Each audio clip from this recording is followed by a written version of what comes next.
The trailer for Hazbin Hotel Season 2 is finally here, with the season releasing the week of Halloween. Fox is securing his spot on the throne. Emily might have become a fallen angel and Adam is back! How the hell that happened? In this video, we're going to break down the new trailer for all the theories and details you might have missed. So let's waste no time and dive right into it. We open on an establishing shot of heaven, and immediately, you can't help but notice the upgrade in art direction, which VivziePop talked about in an interview that I covered in my last video. Check it out if you want to learn more about Season 2. The colors are a lot more balanced this season, and I don't think it's due to the time of day since it's heaven. They just seem to be more willing to play around the color palettes to match the mood, which I greatly encourage. It sort of reminds me of sequences like Hell's Greatest Dad, which experimented with the color palettes. And I'd love to see more of that in the show, even when it's not a musical number. But speaking of the mood, the tone seems to be a rather somber one, as we see Sarah has gathered with 6 other angels to attack hell with an angelic blast of energy. Are these angels the elders that cast Lucifer out of heaven? Perhaps they're heaven's equivalent of the 7 deadly sins, and they make up the 7 heavenly virtues? Or maybe they're just other high-ranking angels and the elders are being reserved for another time. I'm really surprised that this attack isn't being carried out by a vengeful Lute, as she's not present here, but perhaps she still influenced the decision to blast away at demons from afar. Either way, I suspect that the angels feel compelled to retaliate for Adam's death and decided that this is the best way to go about it, since if they go down there themselves, they know there's a very real chance that they could get cooked by sinners that are using angelic weapons. So basically, they're a government that's deciding to respond with drone strikes and nukes instead of sending the troops or, I don't know, a peace ambassador? You're angels, for crying out loud. Like, come on. This is just going to provoke sinners into knocking on your front door and bringing the war straight to ya, which is exactly what a certain talking TV head wants. Maybe a certain disgruntled angel too. Emily and Penches are seen witnessing this strike from a distance, and judging by their body language, it's catching them off guard. They definitely didn't expect for this to happen, meaning Sarah kept Emily in the dark about this attack, knowing that Emily would oppose it. What are you doing, lady? I thought you weren't pro-war. Emily and Penches being shown together likely means that they bonded pretty quickly, as Emily was already familiar with them thanks to Charlie's visit last season. Emily was already invested in Charlie's mission, so by extension, she's invested in Penches and has his back, while other high-ranking angels may be apprehensive to his arrival because they suck and can't spot a good egg when they see one. Probably. We still need to learn his backstory. Bro could be hiding some dark secrets. Fox discusses the revelation that angels can be killed with the other V's. It seems witnessing Adam's demise with his hidden cameras is what's driving him to bring the fight to heaven, knowing that with his resources and influence, they could easily overpower the angels and rule the afterlife at large with an iron fist. We also hear Fox ask 2 questions. Do you think they won't come for you? And which side do you want to be on? Which I assume is just him fear-mongering to either the public or Charlie, making people paranoid about heaven's retaliation, which is something that unfortunately appeared to be an inevitability, as we see the angelic blast tear right through the clock tower, striking Pentagram City,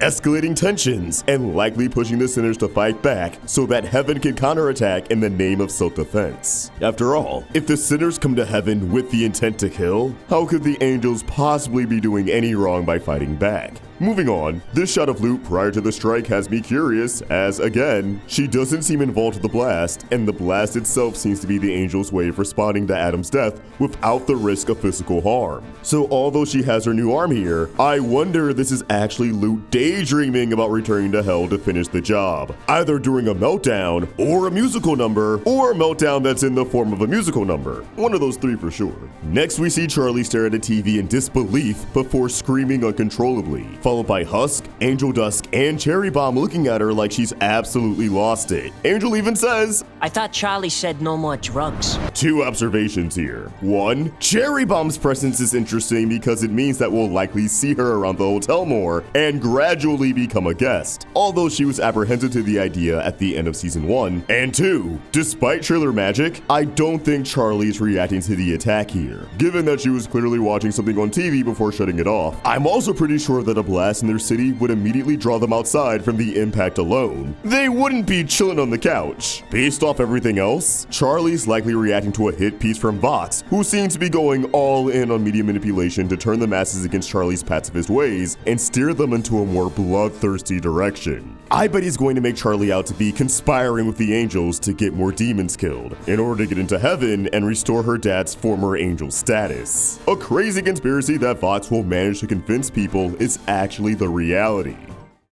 Charlie seems to be introducing new guests to the hotel, as it's getting more foot traffic after they stop the extermination and Slate Adam. Charlie's finally getting somewhere with her dream. Cherry Bomb is seen making a dramatic exit from the hotel, which could be her saying, "Screw you guys, I'm going home," and not getting redeemed. Or this is just a quick gag to rat her out of the scene while she goes off to do her usual antics. After that, Vox and Velvet are seen visiting the hotel, which Velvet calls tacky.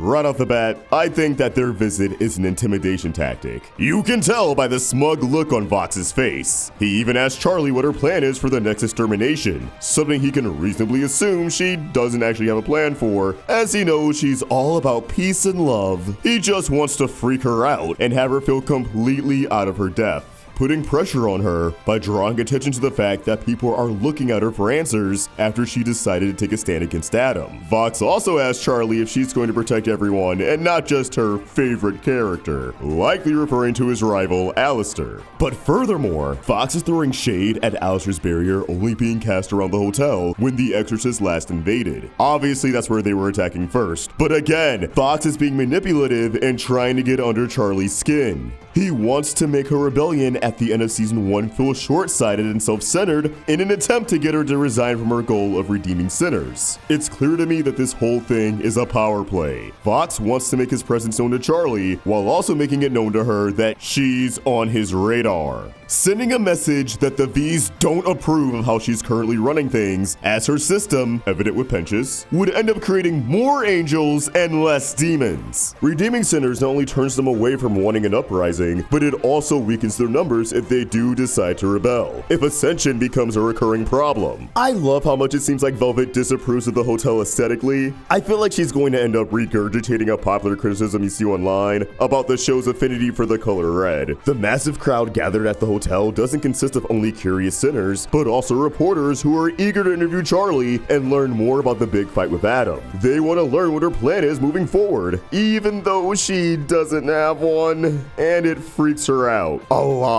Circling back to Vox's favorite character remark, the trailer seems to think that Baxter will be the new fan favorite, an anglerfish and now confirmed Vox Tech employee who's an inventor and scientist. Nifty wastes no time comparing him to Penchus, which everyone seems to be offended by. I assume Penchus is a sore spot for most of the crew, as they're still in mourning, regardless of if they know he's ascended or not, and the thought of him being replaced by a similar archetype rubs them all the wrong way. And Baxter just wants to reaffirm himself as his own person, not a replacement. Though the confirmation that he works at Vox Tech with his laptop has me thinking that Vox planted him into the hotel so that he could have a man on the inside, someone to keep an eye on Charlie and leak what she's planning moving forward. Kinda like what he wanted Penchus to do the first time around, but you know, our boy's cover was blown right away, which allowed him to have an honest redemption arc. However, I think Baxter will gradually become torn between the V's and the hotel, slowly breaking away from Vox's influence. We get a snippet of a song where Charlie seems to be welcoming Baxter to the hotel, claiming that all the guests are family. That's juxtaposed with the imagery of Angel and Cherry kicking the shit out of a spider who tripped into Angel. Come on, bro, it was an honest mistake. Alastor,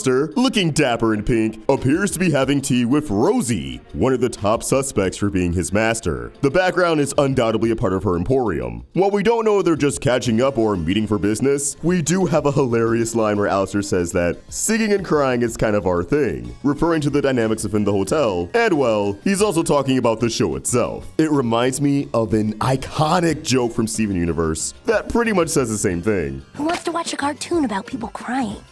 We also have a shot of Alastor looking absolutely sinister while his monstrous shadow rises above him. My guess is that this is from the same musical number that Charlie is singing during this part of the trailer, assuming it's from the first episode. Alastor's just reminding the audience that he's up to no good and trying to service his own agenda, liberating himself and enacting whatever true plan he has up his sleeve. We're shown snippets of Emily and Abel giving Penchus a tour around heaven, presumably after his trial, so I imagine things turn out at least okay for him there. Actually, things might have turned out great, as there appears to be a giant parade in Penchis' honor. Giant balloon of him and all. Perhaps heaven celebrating him as the first redeemed soul to leave hell and end up in heaven, which would be a big deal to them. And I love that my boy's getting the flowers that he deserves. We see that two very stylish demons are turned off by Charlie's pitch for the hotel, revealing that they were only interested in checking out the place because, as predicted, they thought that they would be presented with the chance to kill angels. Lest Charlie forget that they're in hell, where a lot of residents actually do want to act on their violent tendencies, especially towards oppressors like the angels, and one relatively small victory isn't going to change that. She still has to find a compelling way to get people on board with the hotel. Some sinners are going to have an open mind, but others are going to be quick to plug their ears and run out the door once you tell them that murking angels isn't exactly a priority. It appears that Vox actually wants to use the hotel's soft reputation to his advantage, getting sinners riled up over the Princess of Hell preferring an action over taking the fight to heaven. Charlie's tough spot is being used to incite a rebellion in hell, which seems to be met with successful results as we see lots of angry sinners storm the town. A tower seems to be set ablaze by none other than Lucifer, as we can see him flying nearby the building. Does he get radicalized as Vox capitalizes on Lucifer's tragic backstory, causing the King of Hell to defy his daughter's wishes? Or is this actually his palace, and he's hopelessly watching his people burn it down to the ground, as they're angry that he won't support their rebellion? Or maybe the fire is just for dramatic effect while something else is going on? Judging by the stage nearby the tower, I'm assuming Vox is hosting some sort of rally that turns into an intense musical number, which somehow gets Lucifer roped in. What catches my eye the most in this trailer, though, is Charlie emerging from a portal with Abel, Emily, Sarah, and Lute? Fellas, what the f is going on? All the angels are holding gift baskets, so we can assume they're trying to make a peace offering after hitting the city. As they exit the portal, Charlie and Emily's smiles immediately contort to frowns, taken aback by the angry mob before them. So we can assume that after heaven attacks Pentagram City, Charlie confronts them and, alongside with Emily, convinces the angels to face the music and make amends of hell directly. But by the time Charlie returns, hell's fallen into disarray with Vox in control. The sight of Charlie standing alongside the angels will validate any conspiracy theories about her secretly having an alliance with them, painting a target on all of their backs. I wonder if Lute is being forced into complying with Charlie, or if she's managed to actually work past Adam's death by this point. My guess? Lute is totally banking on something going wrong here so that she can get the green light to exterminate some demons. Sarah consults Abel on advice. Presumably, he's the one taking over the army instead of Lute on account of being Adam's son. Alas, Abel is terrified of conflict and isn't ready to make a decision. I'm guessing he's the polar opposite of his father. He looks down on violence and prefers peaceful resolutions, but has no idea how to achieve them. So he just sits by and twiddles his thumbs while other people figure out a solution for him. Or he'll make rash decisions after spending too much time going back and forth on a situation, ready to just get it all over with, even if it doesn't lead to the best outcome. Next, we see Lute talking to Adam, who's expressing his discontentment towards his son, with Lute agreeing that Abel is weak. Fellas, what the f is going on? Is Adam secretly alive? Did he somehow get revived? Is this some sort of heavenly AI depicting his image? No, and nope. I think Lute is hallucinating Adam's presence as she continues to grapple with his death. I mean, technically he was never really alive to begin with, but now that it seems like there's no way he's coming back, Lute is spiraling hard as she still can't fathom the reality of the situation. Adam is haunting both Lute and the narrative, serving as the angelic devil on her shoulder, influencing her to wage war. Like he's the Green Goblin calling out to Norman. It's a pretty smart way to keep him around for a little bit, as he has plenty of fans who weren't ready to say goodbye to him just yet. St. Peter is shown egging on an argument before swiftly dodging a sword, which probably belongs to Lute given that it's grayscale. It appears that a meeting between various angels ends up getting pretty heated. Alastor and Vox appear to be having a showdown as they discuss the likelihood of Vox successfully taking down heaven. This fight looks insane. These are some of the best shots of the show thus far, and I can't wait to see how this confrontation turns out. We also have some shots of the angelic strike leaving heaven and traveling to hell. Very dope. Husk is shown doing a spit take next to a new rabbit character who appears to be another bartender working at the hotel. Maybe he's training this guy and his spit take is reacting to something else, or he's finding out that he's sharing shifts with the new guy and he's not happy about it. I dig this dude's design though. We hear Vox challenging the angels, dialogue that's accompanied with these incredibly chilling shots of him standing in a crater, crackling with electricity, and mostly coded in a silhouette. Given that the lip sync seems slightly off, this footage is likely from his brawl with Alastor, while the audio is taken from a later episode, maybe when the angels arrive in hell. Sarah tells the subordinate to prepare the troops. I read this as Vox finally bringing his army to the gates of heaven, which forces the angels to defend themselves. Or maybe after the angels visit hell and something devastating happens, Sarah decides to authorize another extermination. Either outcome sounds miserable, as it's only going to result in more senseless death. Though this season finale potentially being an inverse of season 1 would be pretty cool to see. Demons invading heaven instead of angels invading hell. I'm a fight guy. I like my action. What can I say? Next we get some aura farming with Vox showing off some cyber wings on top of his throne. I'm assuming this is from a musical number. And Lucifer unveiling a sword seemingly made of pure energy.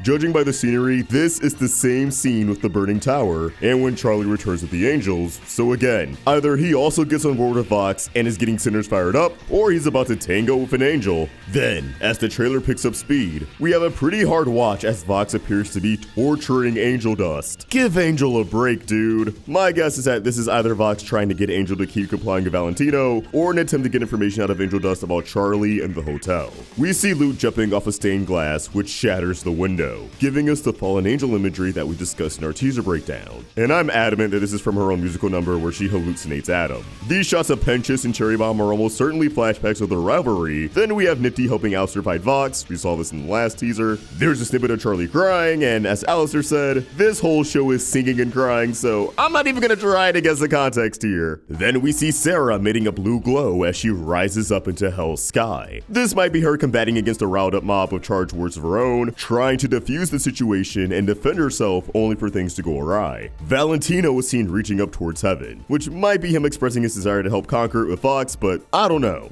Something about this framing gives me a sense of yearning, like he actually wants to ascend to heaven. But this is Valentino we're talking about. Him of all characters getting a redemption arc would be a tough sell to the audience. We'll see how it all plays out. Lute's crashing out and singing. There's a gigantic Vox in the middle of the city, slamming his palm on the ground, which causes fire to rise from above. Once again, this is giving musical number. The large Vox is an exaggerated visual that accompanies his desire to conquer hell and take heaven down. We have a snippet of another musical number that might be from much later in the season, given that Emily is in the hotel and Baxter looks fired up, so he's likely had some development. I wouldn't be surprised if this song ended up being the season's Ready for This, serving as a big energetic number that preps the characters and audience for a big climactic showdown at the end of the season. As the trailer winds down, we see Charlie shoot energy beams with musical notes in them, and there's a banner behind her that says, Emily? So perhaps Emily actually ends up getting kicked out of heaven for opposing them, and ends up living at the hotel. Her arc was already heading in that direction, so I wouldn't be surprised if that switch ended up happening this season, though I'm shocked they might have given it away in the trailer. Comment your thoughts and theories down below, and keep the conversation going over on Twitter and Instagram at AltricVox and at Roundtable Vids. If you enjoyed this video, please remember to like and subscribe to the Roundtable with notifications on so that you can stay in the loop with Hazbin Hotel Season 2 and all sorts of other animated goodness. Thank you so much for watching, and I'll catch y'all later. Peace!